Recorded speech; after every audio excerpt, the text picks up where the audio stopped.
Alô! A gente aqui hoje, na nossa segunda-feira do Cláudia Responde. As perguntas de hoje, na verdade, se conglomeraram numa curiosidade, né? Sobre o aplicativo do não. Eu sou Cláudia Pedralcena e a gente vai falar sobre o que você está chamando de aplicativo do não. Bom, tudo começa da gente pensar nesse longo tempo que eu venho trabalhando sobre como as crianças precisam realmente de um trabalho que a gente chama de ter limite. Ao longo desse tempo, né, que eu venho trabalhando, a minha ideia era de que quando uma criança chegava para mim e que a gente ia trabalhar como terapeuta ocupacional, iria trabalhar as funções dessa criança, já que ela chega com alguns aspectos de disfuncionalidade, seja na inteligência, na memória, na atenção, na própria sistematização disso tudo, ou nas questões motoras ligadas diretamente com a inteligência e com o desenvolvimento da aprendizagem. Quando a gente percebe enquanto terapeuta ocupacional que existe uma ruptura ou existe como se fosse uma barreira que impedisse esse desenvolvimento ser de uma forma integral ou mesmo sequencial, a gente então, enquanto TO, sendo eu, tenho que parar para examinar onde exatamente está acontecendo isso, para que a gente possa fazer as intervenções necessárias. Mas o que acontecia? As crianças chegavam, sim, elas apresentavam as disfunções, mas eu não conseguia acessar a criança como um todo, porque ela estava dentro de um patamar onde ela não estabelecia, ou mesmo ela tinha estabelecido um limite de aceitação para isso. Então ela sofria em casa porque ela não obedecia, então ela tinha conflitos familiares, ela tinha conflitos na escola porque ela também não obedecia às situações, então ela não conseguia conceber a rotina da escola, como ficar sentado para a professora fazer as intervenções necessárias, digo na educação infantil e posteriormente no aspecto do Fundamental 1, né, que é a segunda etapa. Fundamental 2, a gente já está falando de um aspecto mais adiantado, né, que seriam os meninos que já estão na adolescência, para ir na adolescência, e, subsequentemente, o ensino médio, quando alguns conseguiram chegar. E também existia o próprio conflito do processo de mudança, ou mesmo de crescimento de tudo isso. Tanto na fonoaudiologia, quanto na terapia ocupacional, se fosse o caso na psicopedagogia ou na própria psicologia. E em discussão de equipe, a gente percebia que falta alguma coisa. E dentro disso, para mim, eu teria que estar trabalhando exatamente o que a gente hoje entende como função executiva. Porque essa criança, ela não tinha sistemas. Ela não oferecia essa condição. Então, como que eu ia conseguir acessar essas áreas se ela não permitia, porque ela não conseguia parar ou aceitar as intervenções? E aí a gente começa a agir, né? Eu começo a chamar a família, porque isso é essencial e por isso que a gente traz o FAC como família construindo comportamento, porque foi através de toda essa vivência que eu estou aqui. E a gente foi chamando as famílias e eu fui dando orientações necessárias a essa família, mostrando para elas que elas precisavam modificar o padrão de permissividade, o padrão de acessibilidade, o padrão de ceder, o padrão, inclusive, de não saber se impor como família, ou mesmo no papel de pai e de mãe, para uma criança que possivelmente apresentasse algum diagnóstico. Quando isso acontecia, invariavelmente essa criança não conseguia aceitar bem os padrões da terapia, as intervenções, porque ela não tinha essa condição de limite. Quando a gente fazia as intervenções necessárias, plim! Uma semana depois, a frase que nunca quis calar: como ele está diferente, doutora? Como assim está diferente? Ele não está diferente. Ele é a mesma criança. Quem mudou? Vocês. Fantástico. Bastava subir a escada que eu já sentia, pela maneira como chegava na sala, que aquela criança estava diferente. Poxa, eu sou a mãe do milagre então, né? De repente, com uma sessão, tudo se transforma. E não é assim que funciona, na verdade.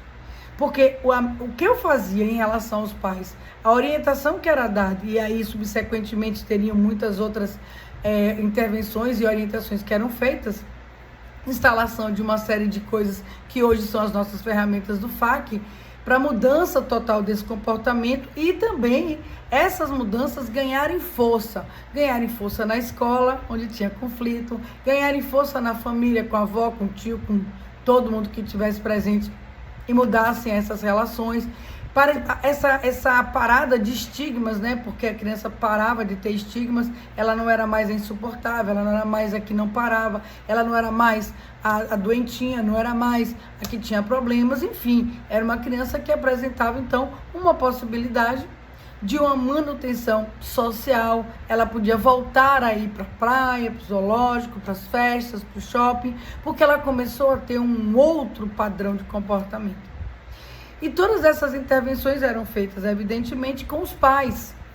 Hoje é o que a gente conhece como função executiva, né? De 20 anos para cá, porque eu tenho mais tempo de formada do que 20 anos. E a gente começa, então, a dar nomes a tudo isso que a gente já fazia. Então, aparece, então, o que a gente entende como função executiva. E por que o aplicativo do não? Exatamente porque os limites são dados exatamente quando a gente diz, não, meu filho, não pode. Não, mamãe, não faça. Não, mamãe, não é assim. Ai, mamãe, isso machuca. Olha, não pode. Não meta o dedo aí. Não faça isso. Não pode ser assim. Mas é só não o tempo inteiro, Cláudia? Não. Não é só não o tempo inteiro. Dentro de toda essa programação, existem os nãos, existem as negociações, existem as intervenções diretas, existem ferramentas práticas de modificação, existe uma série de contemplações de papéis a serem evidenciados por você, que assume esse papel de pai e de mãe, e dele para entender esse papel de pai e de mãe. Existe esse entendimento, inclusive, dessa relação de afeto, essa compreensão de gostar e de não gostar, e etc, etc, etc, etc, etc. Então, o que é verdadeiramente o aplicativo do não que você fala? É startar na cabeça da criança exatamente um sistema que viabiliza administrativamente as habilidades de aprendizagem, estratégia de início, começo e fim de processo de qualquer atividade, de todo um processo inibitório, de todo um controle de impulsos para tudo isso, sabendo o que é o começo, o meio e o fim, e o certo e o errado. E isso vai favorecer, primeiro, todo um processo de memória operacional, que é exatamente a memória depois de vivida, coletada e apreendida, que faz parte do processo de aprendizagem, e por fim, a flexibilidade cognitiva, de que as pessoas tantos falam que os autistas não têm, que o próprio deficiente também não apresenta, porque existem entraves ao redor desse sistema, com a colocação deles, que começa bem antes de todo um processo de aprendizagem, toda essa sistematização que vem prejudicada tanto com o transtorno como com a deficiência, passa a funcionar. Uhul! E isso não é milagre. É lógico, evidentemente, que existem, como eu falei, ferramentas de modificabilidade desse comportamento, e tudo é feito através da orientação para a família.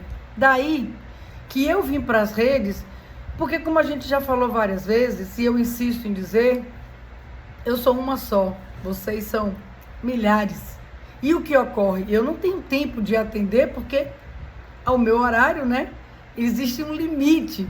Porque até para isso existe limite. O dia começa meia-noite e termina meia-noite. Dessas 24 horas, algumas eu durmo, outras eu trabalho, outras eu estou aqui, outras eu estou fazendo coisas internas. E dentro disso eu não tenho a capacidade de atender milhares de pessoas ao mesmo tempo.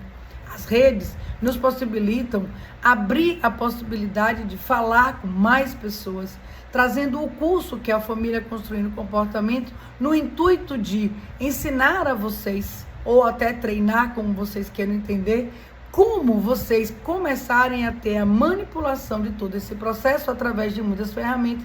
Então, startar então o aplicativo do não. E é por isso que a gente fala que, através dessa aplicação, todos os tratamentos que são feitos pelo filho de vocês vai ter sucesso. porque vai ficar pura e simples aquela criança indo para a fono trabalhar todo o processo com comportamento compensado, indo para a TO trabalhar todas as funções com o processo compensado, poder startar uma conversa, um diálogo, um vínculo, um olhar muito apurado profetivo dessa criança com a psicóloga e, evidentemente, aqueles que já frequentam a psicopedagogia, ter dentro dessa especialidade um acompanhamento efetivo, real e promissor no processo de aprendizagem. E isso porque foi startado o aplicativo do não através do próprio não, e aí então o sistema começa a acontecer. Puro e simples. Ai, Cláudia, isso é tão difícil. Não! Tudo começa com ele. Deu para entender? Se não deu, entra, pergunta, futuca. Eu vou explicar para vocês. E vamos fazer o FAQ. Família Construindo Comportamento, para ensinar vocês a fazer o aplicativo do não, e tudo vai dar certo a partir daí. Beijo no coração e espero vocês na rede e no curso.